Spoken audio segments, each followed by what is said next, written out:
us from our studio in downtown Charlottesville on Market Street. It's a pleasure to connect with you guys through a network that's been a lot of hard work, a lot of effort for a handful of people over the last 6 or 7 years.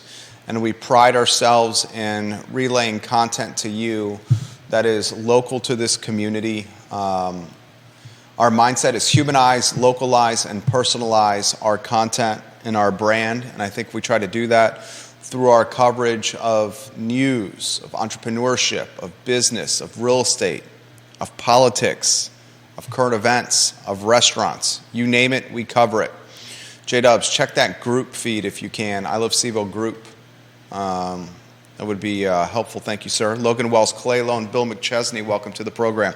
Take a look at the screen for topics we're going to cover on today's show. I need to do a better job of encouraging you, the viewer and listener, to subscribe to our e-newsletter, the I Love CVille e-newsletter. So you will start seeing call to actions on this program and across our social media channels, encouraging you guys to subscribe to a newsletter where we send you our content for you to digest and read at your leisure. E-newsletter marketing is still very impactful, and our following is quite significant. Judah, our I Love CVille e-newsletter following, put it in perspective, how many subscribers? 12,927. Thank you, Judah Wickhauer. And let me know if you have the that I Love CVille. Oh, you do have the group up and running. Excellent work, Judah. Thank you kindly. First, I want to highlight Reed's on Preston Avenue. We talked about this yesterday. I want this entire community, and we'll put this on our Facebook pages, on our Instagram pages, on our LinkedIn pages, on our Twitter accounts. It's all over social media. We'll put it in front of, Judah said the number was 12,927 subscribers to our newsletter. We'll send that out tomorrow. I want to support Reed's, the grocery store on Preston Avenue. I also want to do it in a strategic way. I think gift cards is the most strategic way of supporting this grocery store, buying gift cards where they're getting a cash infusion today to help them replenish their groceries, and then giving us the opportunity, the customer, to come back at another time to buy the groceries that they're going to purchase today, tomorrow, and in the days to come. I do have a concern that if those of us that shop, say at Wegmans or Food Lion or Kroger, Whole Foods, Giant, Harris Teeter, if we change our shopping habits and go to Reed's now when the shelves are very empty and we buy their limited items on the shelves, then what that's going to do is potentially impact the neighborhoods of 10th and Page, of Rose Hill, of Fifeville, downtown, neighborhoods that historically are financially margined and need this locally owned grocery store because it's on a bus line or within walking distance of their house. So consider the gift card purchase at Reed's. That's why you see it on screen, as a way to help a local institution that is asking for our help. Asking for our help to survive. And I think this community, Charlottesville, is as good as the locally owned businesses that exist within the community. And let's cut to the chase. I mean, you're seeing the grocery business being marginalized and dying the death of 1,000 cuts and 1,000 competitors. It's no secret that online delivery and online shopping are impacting the grocery business. Even the giants are feeling the pain. So I can't imagine what a locally owned business where the ownership has said our margins have diminished 20% since the pandemic. Gift cards, the way to support Reed's on Preston Avenue. Gift cards. All right, the lead of the show has got to be the breaking news from the Charlottesville Police Department. A man has been arrested for a homicide that took place on early Saturday morning, October 14th, so 2 Saturdays ago, in the 300th block of East Market Street, literally across from the library the 300th block of East Market Street. The man who's been arrested, Reginald Eugene Lindsay Jr. of Gordonsville, taken into custody, according to the Charlottesville Police Department, for second-degree murder. Lindsay was taken into custody with the assistance of the U.S. Marshals Task Force, and the Charlottesville Police Department has indicated they want to give a special thanks to the Virginia State Police 3A Task Force, who the Charlottesville Police Department says was instrumental in this case. No one wants to see the gun violence, the violent crime in our community. I start with that. No one wants to see men and women murdered, and over the last 18 to 24 months, we have seen significant crime tied to guns in Charlottesville and into Albemarle County. It is concerning. It's concerning because it's at a higher clip than we're accustomed to. It's concerning because it's happening in highly populated areas. It's happening downtown. It's happening on the mall. It's happening near the Omni Hotel. It's happening when kids are getting off school buses as they're crossing the road with the help of crossing guards.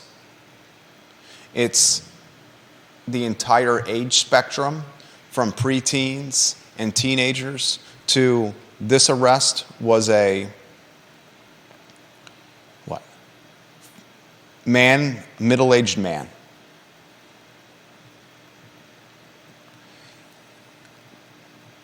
If there is a glimmer of positivity out of this story today, is the arrest was made.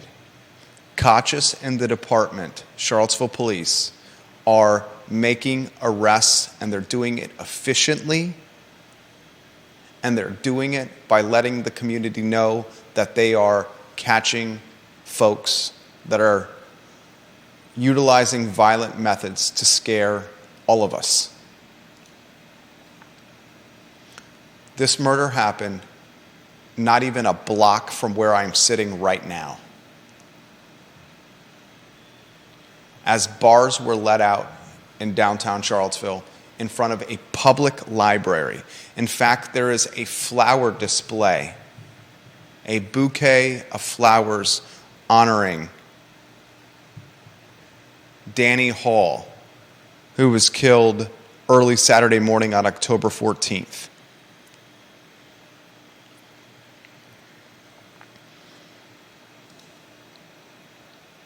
I give props yet again to Chief Kochis and his department, and I say superheroes don't wear capes, they wear badges. I give props to the efficiency of the investigation.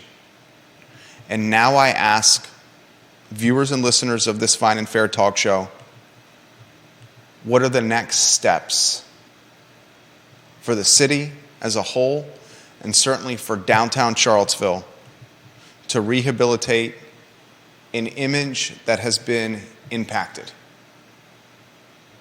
One of the viewers and listeners of our talk show that I am very quick to highlight his comments is a gentleman that goes by the acronym Deep Throat. The nickname Deep Throat. He sent us a graph, some data that I want to highlight on the show. Can you put that on screen, Judah Wickhauer? It's on screen now. This, according to TIP Insights. I encourage you to check out TIPP Insights online, TIP Insights.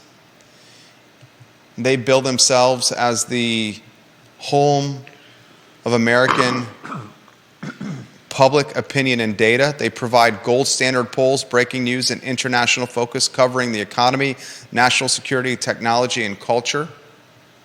They did a poll that's on screen now. Judah's currently showing it. The headline of the poll is 63% of folks have reduced or stopped visiting communities with increased crime. I've mentioned on previous programs that my better half and her friends feel uncertain about coming to parts of the city, downtown in particular, after hours, at night. And I ask, and I'll weave you in the mix here, what are the next steps for Charlottesville City to help rehabilitate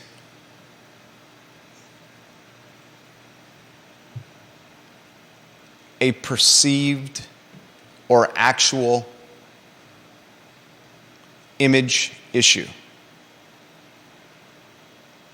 This is a very real conversation we need to have, and it may make some folks uncomfortable. And depending on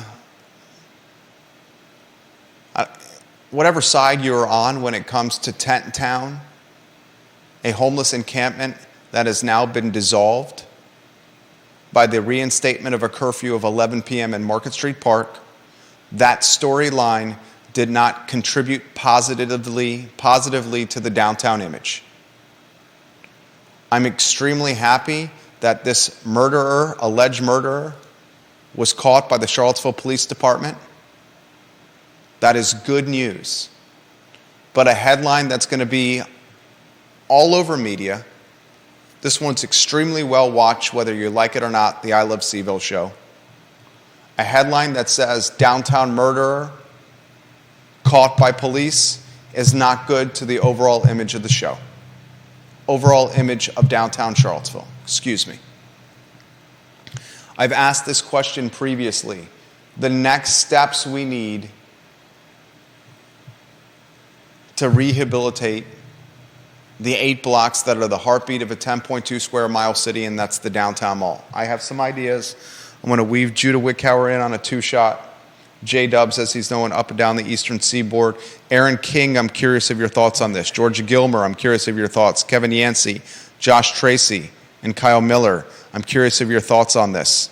Ray Cadell, I'm curious of your thoughts. Maddie Horn, I'm curious of your thoughts. Carly Wagner, I'm curious of your thoughts. Judah, we'll cut to the chase.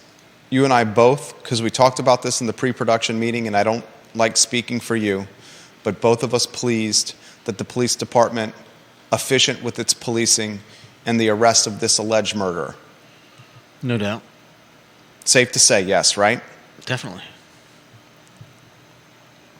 My follow-up question is this. This past weekend was the Tent Town eviction, the dissolving of a homeless encampment on Market Street. Today, it's Market Street, murderer arrested. Those coincide. Those are separated by, what, 72 hours? More or less. More or less. I ask you this question. Is there an image problem here? For whom? For what? Downtown. Is there an image problem for the downtown? Mr. DL, your thoughts. Deep Throat, your thoughts. Judah's going to go first on this one. I think there's a disconnect. Yeah, I think you've got Charlottesville City Hall, you've got the shop owners and business people, you've got all the visitors to the downtown mall, and I don't know that they're all aligned together on the same page, and especially with this Market Street Park thing. I think maybe it would be nice if they were more in line. If there's just I feel like there's not anyone in control here. I think that's the biggest issue for me. In control of what? Of anything. I mean, we've got another year where we're not going to have First Night Virginia. We've got. We broke that news. In fact, Judah Wickower did. Yep. First Night Virginia, a family-friendly New Year's Eve Formerly. festival, not even sure what you're saying, is not going to happen for a second straight season, not booze-related, family-friendly, kid-friendly, second straight year or third straight year that this isn't going to happen. Yep. You broke that news. Yep. We do have the Halloween trick-or-treat going on. That was a success last year. My family took part of it last year. Friends of CVille, the nonprofit, the 501c3, funded by business donations, real estate owner donations, landlord donations. They've installed cameras with the approval of business owners and building owners along the downtown mall to offer another set of proverbial digital eyes for anything that happens in downtown Charlottesville. The University of Virginia has paid on its dime for yellow-shirted ambassadors to walk up and down the downtown mall. I'm going to be very realistic. The yellow-shirted ambassadors provide very little value. Oftentimes I see them on their phone. I would like a serious study done on what the value of the yellow-shirted ambassadors that are walking up and down downtown mall offer. We heard David Trecorici, the owner of Skooma, in a previous interview, say he's spending nearly $200,000 a year out of company money to hire an armed guard for security at his store, Skooma Boutique Dispensary. The best dispensary in Charlottesville is the one located on the downtown mall next to Rapture, Skooma Boutique Dispensary. Judah makes a legitimate point. Who is managing the brand or the narrative? Calling the shots for a jurisdiction that may need a little bit of rehabilitation. Keep going. I'm not sure where I'm supposed to keep going. On anything you want to cover. I try not to tell you what to say. You're a man of free speech and can say anything he wants at any time. Okay. I think that I just see that there's not really a what's the word? Like a through. I don't know how to explain it, but I just feel like there are all these disconnected parts, and they're not really operating in a well-oiled, well-kept fashion the way a good machine should. And I think that's what downtown needs, is somebody keeping the machine running in a well-considered fashion. Is that government? And would you feel comfortable with that being government? I didn't say it should be government. Who do you think it should be? Somebody with a good memory of Charlottesville. Somebody with what do we call it? Institutional memory? Yeah. Is that the mayor? Is that Lloyd Snook who's got institutional memory? Kevin Yancey points to the fact that there are no 4th of July fireworks celebrations anymore, right, as eroding the goodwill and the equity that this community has proudly championed for so long. You highlighted the fact that First Night Virginia, breaking news here on the I Love CVille Show, will not happen this year. A family-friendly New Year's Eve celebration will not happen. Who leads the charge? Is it the nonprofit Friends of CVille that should lead the charge? Bill McChesney, the mayor of McIntyre, says the downtown district has been chipped away by numerous things. One of those things, Bill McChesney says, is that the business owners take a backseat to the social justice nature of the area.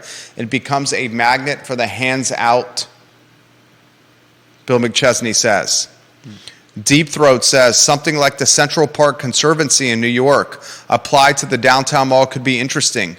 No idea if it's legally possible here, but the Central Park Conservancy in New York City has kept the park attractive even in times that were tough for New York City as a whole. Deep Throat also says, I've never really felt unsafe on the downtown mall, but I don't really go there at night. Yeah. I think I told you my son had a somewhat scary experience with a mentally ill person on the downtown mall, which a police officer diffused skillfully. It's more that it feels kind of gross and shabby. I can tell you that I got aggressively panhandled a lot less the weekend before last in New York City than I did this past weekend on the mall. Wow. Mayor Giuliani, when he was the mayor of New York City, called it the broken windows influence or effect. Mm-hmm.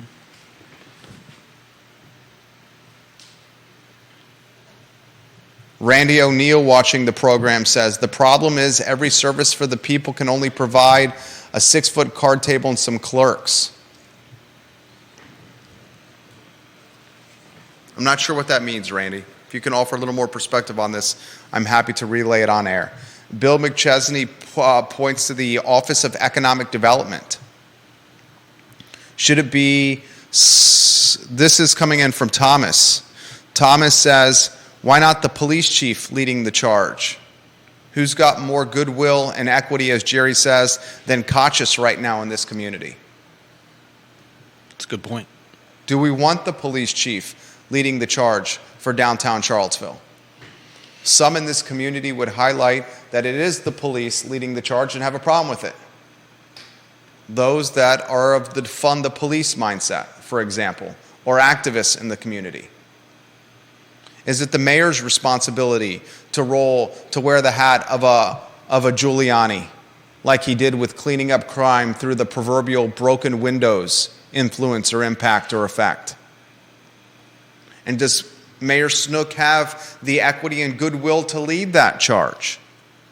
Joan Fenton has been an outspoken Downtown Business Association spokeswoman for a number of years, decades, for as long as I've been here. Joan Fenton, very DL and under the radar fashion, has a huge stake of the downtown mall from an ownership standpoint. At one time, I believe 3 businesses she operated on the downtown mall. Joan Fenton is often quick to highlight what is wrong with downtown Charlottesville, sometimes not offering solutions to downtown Charlottesville. Mayor Snook was recently quoted in media saying, we have a homeless and panhandling issue. We're trying to resolve it, but it's not going to be resolved anytime soon. Exact words. Mayor Snook highlighted what we've covered on this show in months past, saying there needs to be a campus of some kind that provides mental health services, drug rehabilitation, alcohol rehabilitation, resume building services, showers, sleeping quarters, laundry facilities, shower facilities, internet. A hand up, not a hand out for those that are in need. And that facility should not be in downtown Charlottesville. But he also highlighted we're a long ways away from that. You talk to the building owners along West Main Street, next to the railroad. I covered this yesterday. Many from Market Street Park have migrated to the buildings along the railroad tracks, behind the buildings on West Main Street. Janice Boyce Trevelyan is watching the program.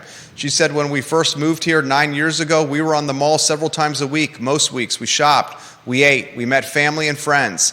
Panhandling, the lack of shops, parking expense, and feeling uneasy has made us change our habits. I think the need a mall manager for sure. Business owners should have more of a say. I agree with that. I think the Downtown Business Owners Association has been a diminished entity for some time.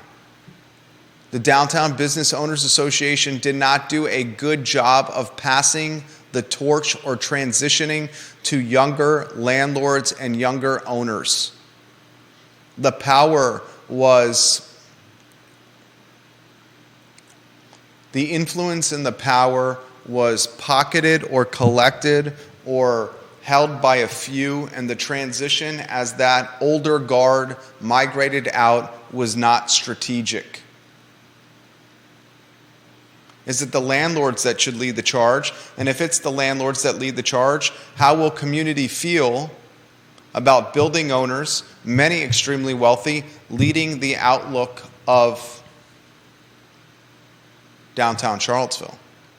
Is it the business owners that should lead the charge? Should Charlottesville create a BID, a business improvement district in downtown Charlottesville? A business improvement district where 8 blocks that we call the downtown mall are taxed at a greater clip, and that additional tax revenue goes to an account specifically for downtown Charlottesville. Business improvement district.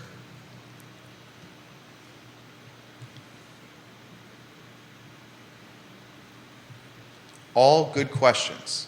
We do know that losing events like the 4th of July family-focused firework festivities and losing events like First Night Virginia for consecutive years, family-focused New Year's festivities, erodes goodwill and perhaps most importantly, prevents the next generation of seeing the mall in its prime. One of my favorite memories was coming to downtown Charlottesville as a first year at the University of Virginia. Yes, I had a fake ID. Yes, I was drinking underage. Yes, I was going to the bars on the downtown mall when I was 18, 19 years old with my friends. But what I remember as a first year at the University of Virginia, taking the public trolley down West Main Street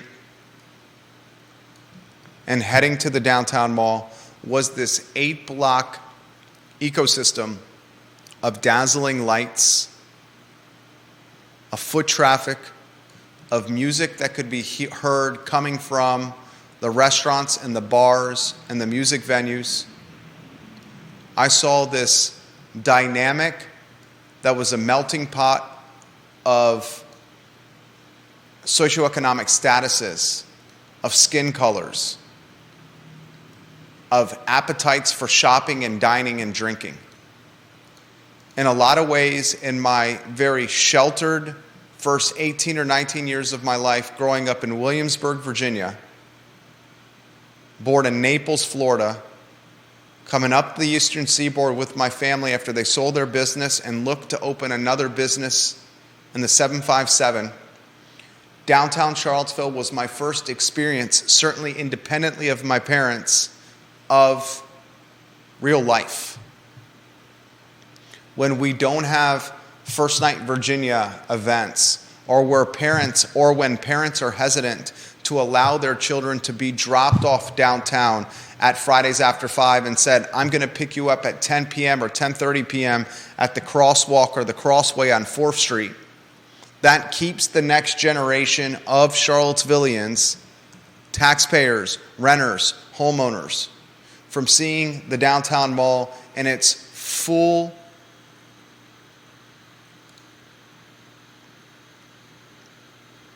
success or positivity or potential. How many parents watching this program would feel comfortable dropping your son or daughter off on the downtown mall on Friday at 5 p.m. and saying, I will pick you up on the crosswalk on the 4th Street in the downtown mall at 10 p.m. You can stay, do whatever you want. You don't need me here. I'll pick you up in 5 hours. Enjoy Fridays after 5. How many of you moms and dads would feel comfortable doing that now?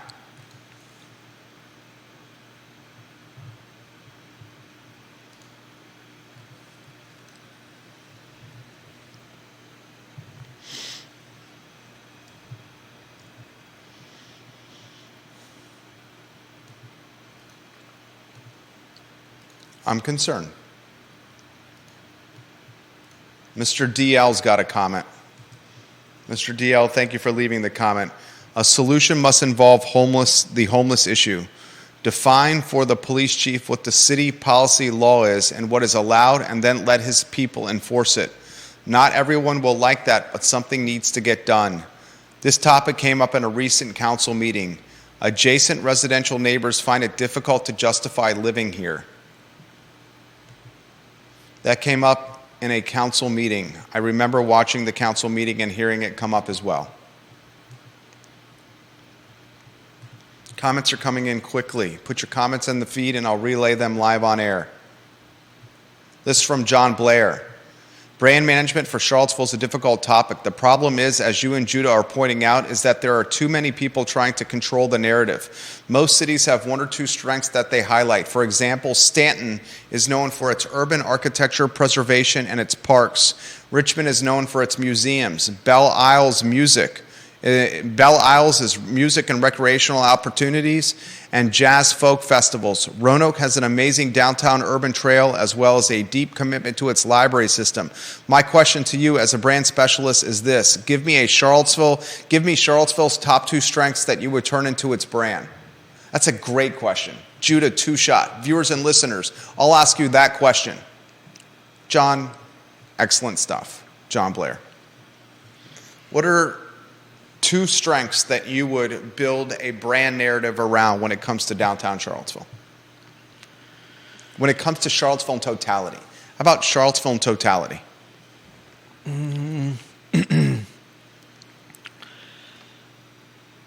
think I'd like to see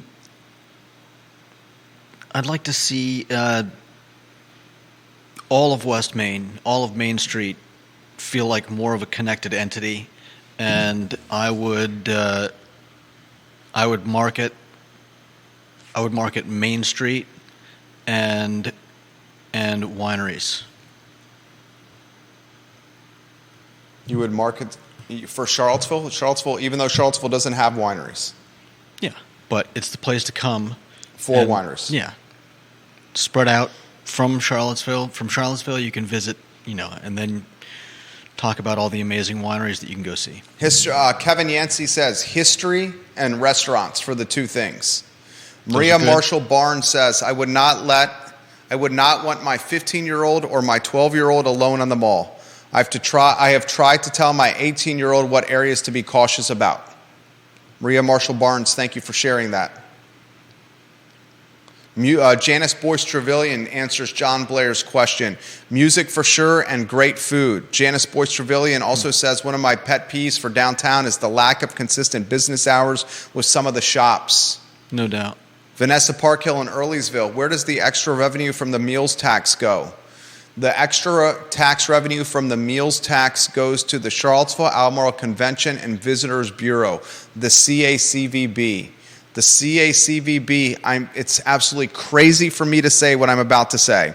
The CACVB, the Charlottesville Albemarle Convention and Visitors Bureau, is a group of elected officials managing and dictating the overall brand that is Charlottesville and Albemarle County.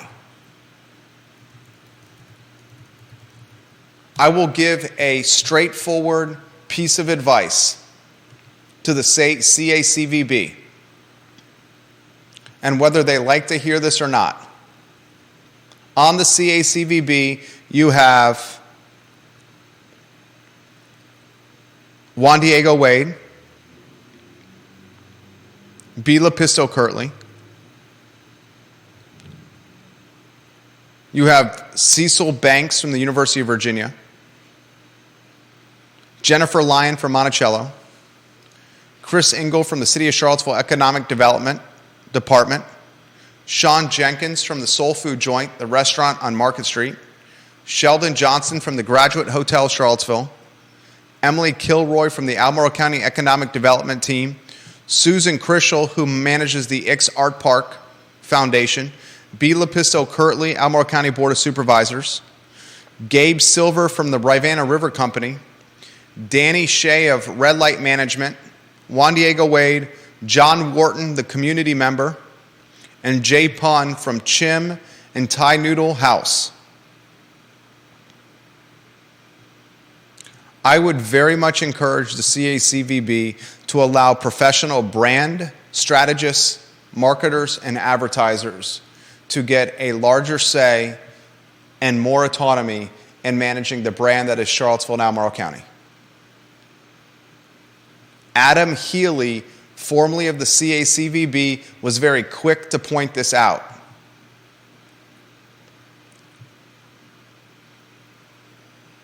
If I was branding and marketing Charlottesville, I would brand and market Charlottesville around breweries, restaurants, and music. And I would do it in conjunction with the University of Virginia and its athletic department that is enjoying significant success.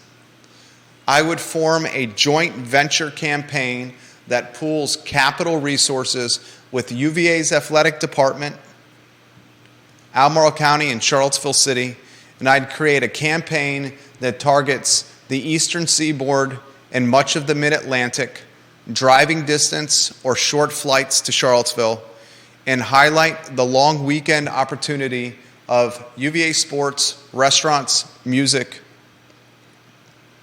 and breweries. And if you do that, the trickle-over effect will find wineries. The trickle-over effect will find retail. It will find history. Whether we want to admit this or not, history does not resonate with millennials, Gen Zers, and younger patrons and payers as it once did. The ubiquitous and approachable nature of social media and smartphones has made history accessible in our fingertips as opposed to going to museums and reading plaques to learn. Look at what Asheville has done extremely well, North Carolina. They have built a brand around breweries, restaurants, and music. We highlighted on yesterday's show the beer trail that is in Charlottesville, Virginia. You can start on Preston Avenue and go Superfly Brewing Company, brand new, next to Shenandoah Joe's. You can then go across the street to Rockfish and Random Road, that's 3. You can then cut across to West Main to Devil's Backbone, that's 4. You can walk down West Main and head to South Street Brewery, that's 5. You can go to 3 Notch, that's 6. You can go to Decipher Brewing and Selvage Brewing, that's 7 and 8. And you can finish at Hogwaller on High Street, that's 9. There's 9 breweries within a mile and a half of each other. That's a legitimate trail. Mm-hmm.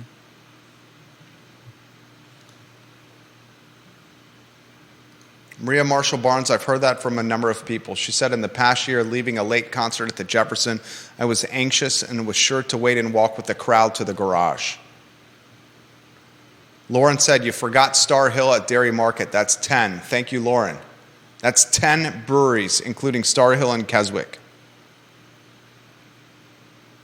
Vanessa Parkhill says, seems like the Friends of CVille nonprofit is making a more visible effort to put a good face on and promote Charlottesville. I have noticed that as well. I think that is a smart move. Bill McChesney says, the beer crawl you discussed yesterday is how you brand Charlottesville. Thank you for watching yesterday and today's show. Bill McChesney. Here's what we're talking about. Chief Kochis and the Charlottesville Police Department have arrested the Market Street murderer, the alleged Market Street murderer from 2 Saturdays ago. The positive is that it was swift, efficient arrest that is well communicated to the public. The negative is this headline will be in the news cycle a mere 72 hours removed from the headline of a homeless encampment being in a public park in downtown Charlottesville. It's another period of time for concerning headlines for the heartbeat of the city. And I'm really curious of how the University of Virginia is going to respond to this. Because the University of Virginia has a lot, clearly, of skin in the game here. They have tried to offer yellow shirt ambassadors for downtown Charlottesville. Is that enough from UVA? Some folks have asked the question, should downtown businesses and landlords, with the help of Friends of CVille, pool financial resources to create hired security that patrols downtown Charlottesville on Thursday, Friday, and Saturdays? The yellow-shirted ambassadors enhanced John Blair says, I'm going to throw something completely wild out there. UVA tennis is a national power. We have so many great public tennis courts in town. Given the explosion of pickleball, what do you think of trying to make Charlottesville the racket sports capital of America? Build more pickleball courts, highlight UVA tennis, squash. I love the idea. Huge racket sports fan. All these contribute to a positive narrative. Kevin Yancey, thank you for highlighting Star Hill as well.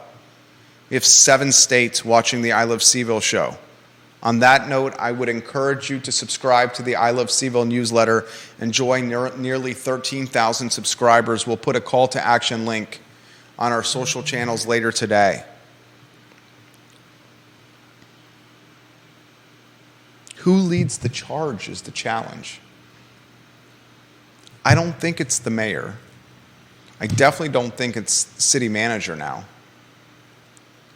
I'm not sure the police chief has the bandwidth or if he's the guy that should lead the charge for brand building.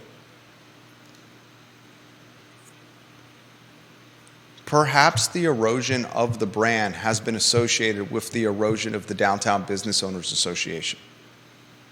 Yeah. I mean, there's definitely some tie-in between a lot of different things. Bob Stroh.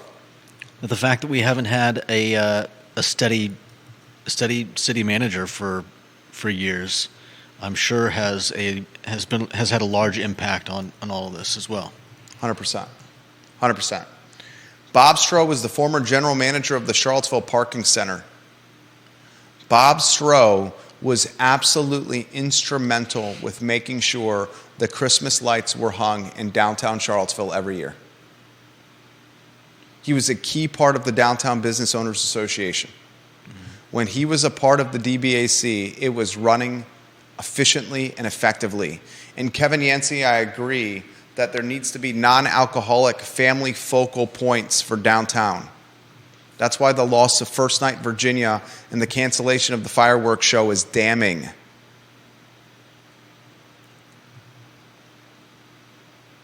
These are conversations we need to have, folks, whether we like it or not. And folks that sweep this under the rug and say this is no big deal, it's completely fine, it's safe, it may be to you, but you're ignoring a large portion of the community that is saying it's not to us. And while I feel undoubtedly comfortable to go downtown myself, my experience is unique and specific to me. And we need to listen to learn of experiences of others, in particular, women. Because you know what happens? When women come to downtown Charlottesville, men will follow.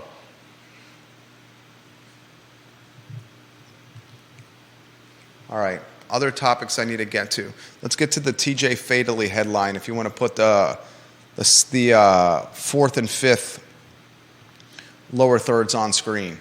TJ Fadeley is running for Albemarle County Board of Supervisors in the Rivanna District. His opposition is the incumbent, B. Lepisto Kirtley. B. Lepisto Kirtley and TJ Fadeley are currently neck and neck. I'll give you the fundraising numbers, and then I'll get to TJ Fadeley, the challenger, and what he had to say in a press release that was sent to me about the incumbent, Lepisto Kirtley. Total money raised according to VPAP. B. Lepisto Kirtley, $40,475. TJ Fadeley, $23,518. I'll give you that number again. B. Lepisto Kirtley, the Democrat, the incumbent, $40,475 raise. TJ Fadeley, the independent, the challenger, $23,518.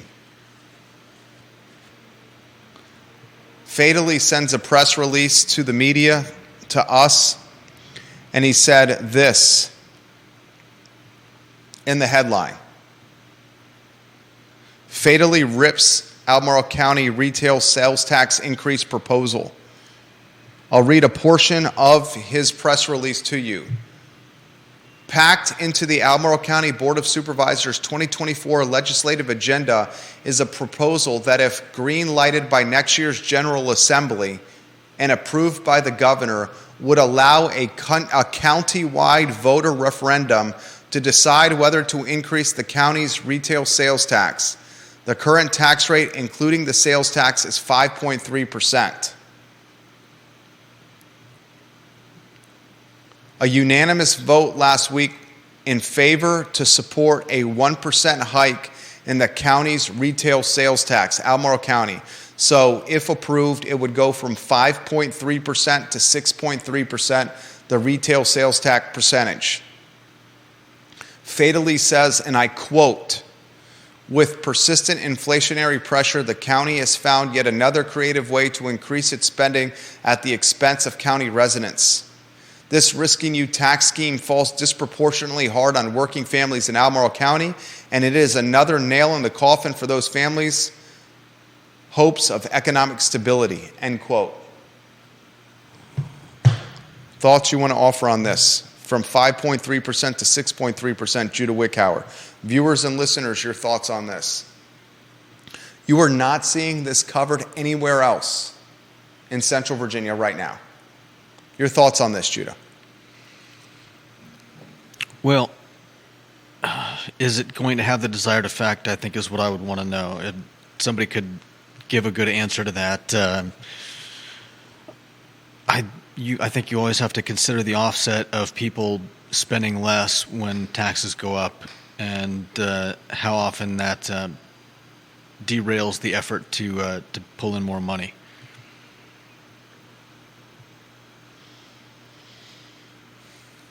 This is a great stat from Deep Throat. Charlottesville city numbers show like $900 million spent on tourist spending money. $900 million. Asheville closer to $3 billion. Mm-hmm. If you want to be like Asheville, you're 3x behind.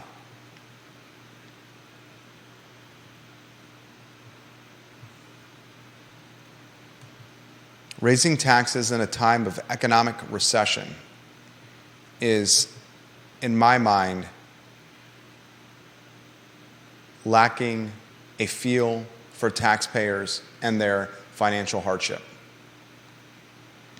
Even proposing a 1% increase in retail sales taxes is showing a disconnect with what's on the dais and the hardships that are on Main Street, Route 29, 5th Street, Avon, Rio Road, 250, Keswick, Earlysville.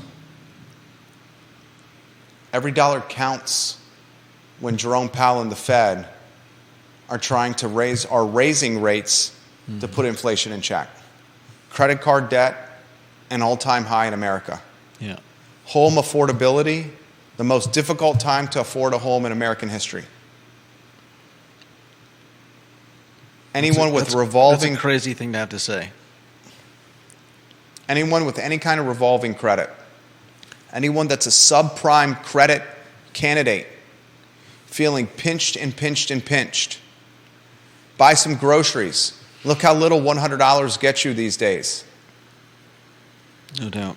What does $100 get a family for in groceries? 2.5 days? 3 days? Buy some baby formula. Look how expensive that is. In times of economic hardship and in recessionary periods, every dollar counts. And your elected officials should understand that and appreciate that and look for opportunities to cut and save to pass that savings on to citizens. Because whether you want to admit this or not, tax increases impact those on the financial margin the most and create a gentrified community. Tax increases are regressive. A lot of people don't want to admit that because they're smoke and mirrored. It's a shell game by where the tax increases could go. School reconfiguration, capital improvement projects at schools.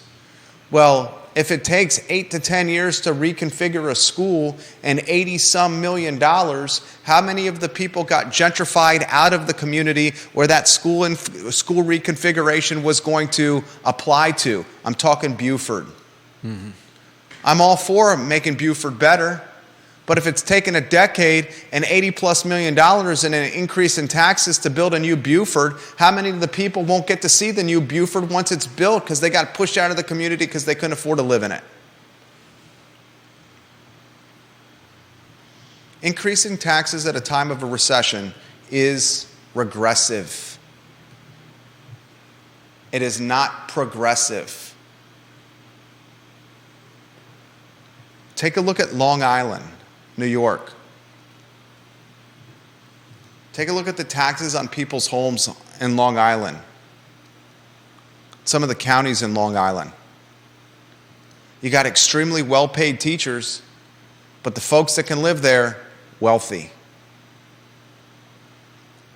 Carol Thorpe in the Jack Jewett District says, another tax increase brought to you by the All-Democrat Board of Supervisors. Is anyone surprised by this?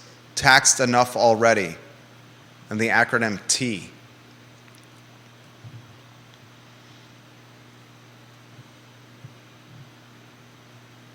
Janice Boyce Trevelyan says there needs to be a central website where everyone can see what's happening downtown and around town instead of having to go to multiple websites to find that information. I echo that.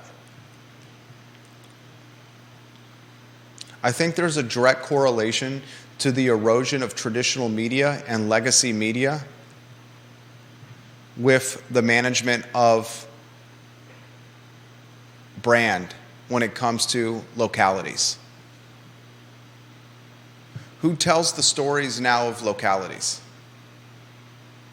It's individuals on social media and not legacy media in print, radio, and television. There's a correlation there. TJ Fadeley has a chance against B. Lepisto Kirtley. He's almost been 2x'd in fundraising. 40,475 versus 23,518. Lepisto Kirtley has the value proposition of being the incumbent, which should not be underestimated. I'd be very curious to see what happens on the 7th of November.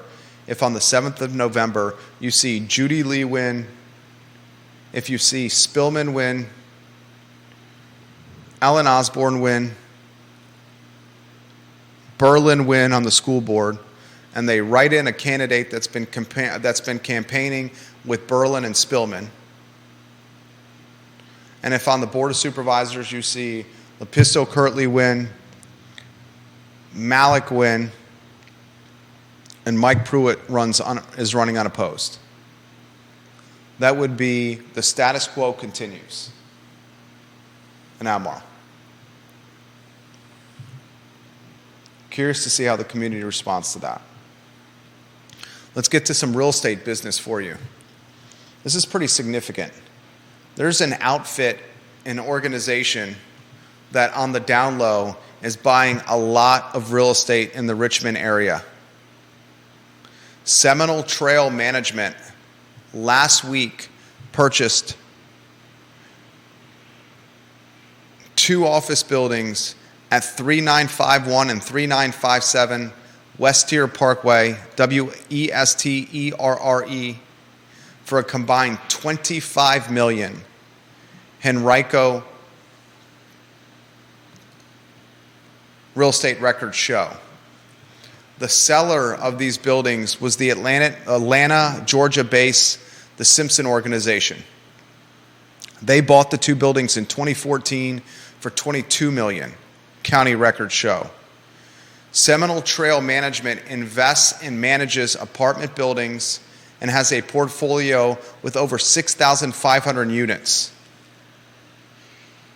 Seminole Trail Management last year spent $119 million for 11 Innsbrook office buildings that it purchased from a locally Richmond-based company. That means in the last year alone, Seminole Trail Management has spent $144 million in the Richmond extended area. $144 million in the Richmond extended area for Seminole Trail Management. Some of the commercial locations that Seminole Trail Management owns in Charlottesville: the J.C. Penney building at Fashion Square Mall, Ivy Road properties located at 1180 Boxwood Estate Road. The tenant of that property is the research and development arm of the National Radio Astronomy Observatory. The J.C. Penney, was the J.C. Penney the deal it did with Albemarle County, or was that the Sears? Nope, that was J.C. Penney. Memory was right. Seminole Trail Management got a sweetheart of a deal with Albemarle County to lease the old J.C. Penney to an operations center for Albemarle County. Sweetheart deal. The county is spending roughly $3.1 million in renovations on the J.C. Penney building, as well as $560,000 to lease the space for the first year. The term is a 10-year lease. Seminole Trail Management knows what it's doing. Seminole Trail Management owns Seminole Place, Seminole North in Charlottesville. You do a little research into VPAP. Let's do a little VPAP research, okay? Shall we, ladies and gentlemen, boys and girls? Virginia, one of my favorite websites, vpap.org. Let's look at, who was I talking about? The TJ Fadeley race? Let's look at the donors to the TJ Fadeley and B. Lepisto Kirtley campaigns. Let's check out Lepisto Kirtley. Hey. Seminole Trail Properties has donated $10K to B. Lepisto Kirtley.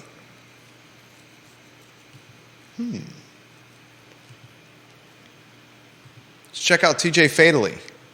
Top donors, let's see. None on TJ's from any Seminole entity. Deep Throat highlights the fact that Richard Hewitt also gives in his own name and not just Seminole Trail Management. He's 100% right.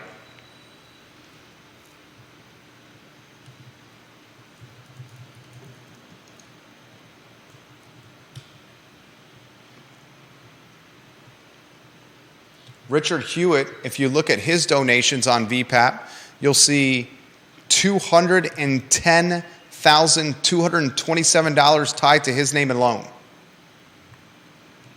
I'm going to search Seminole Trail on VPAP. This is all public record. Seminole Trail has donated $736,900. You're talking $1 million from one organization here. $300,000, $10K to Malik, $2,500 to Snook, $10K to Lepisto Kirtley. You're talking one of the kingmakers in local politics. Seminole Trail, one of the kingmakers in very DL fashion. I want you to go to Seminole Trail, and I'm not throwing shade. I am not throwing shade. No one can miscrew this as shade. All I'm doing is talking about facts. You go on the Seminole Trail Management website, seminoletrailmanagement.com, and you see very little information about the people behind it.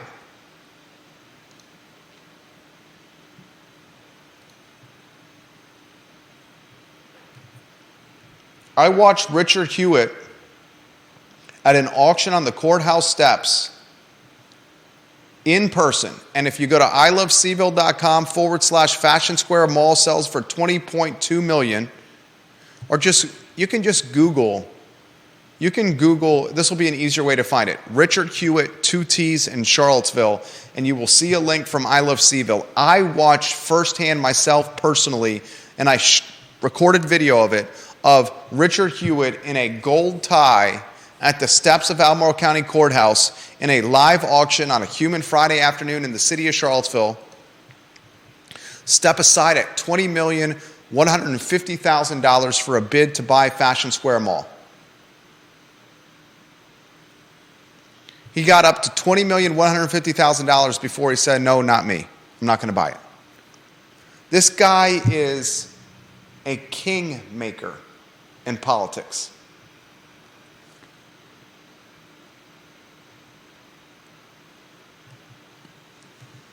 Buster Fox, one of the best pool players I've ever seen play pool, a fantastic middle infielder for Monticello baseball, and an all-around nice guy, Buster Fox,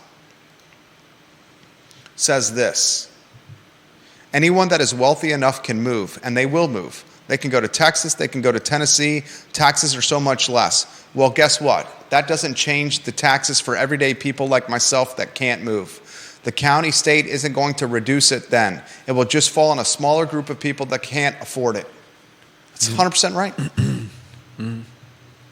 Good comment from one of the best pool players I've ever seen shoot. One of the few people in this community to beat Bobby Anderson on a pool table.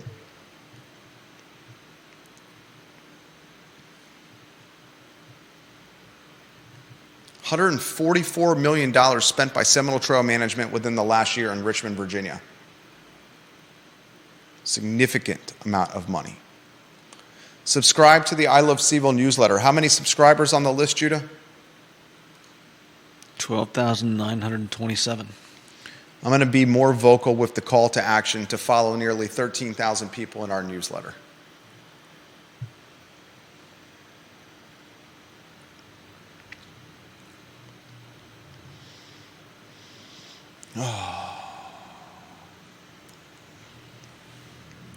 Real conversations about real subjects and real people in real time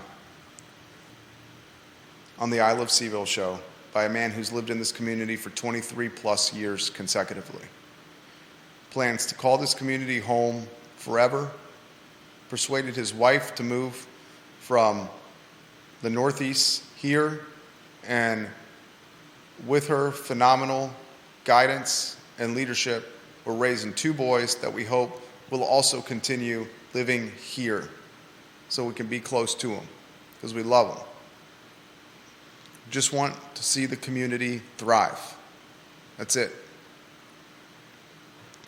And sometimes you got to have real conversations about real subjects and real people in real time to help the community thrive.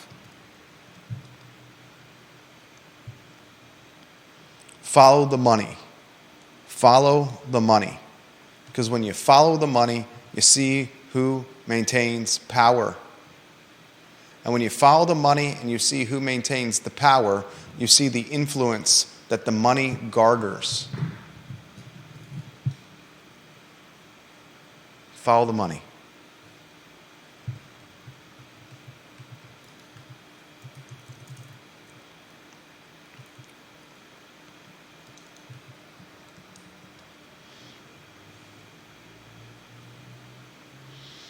All right. That's the Tuesday edition of the I Love CVille Show. If you like this program, the only thing I ask from you is if you like and share the show. Like the show on Facebook. Hit like right now if you enjoyed the program.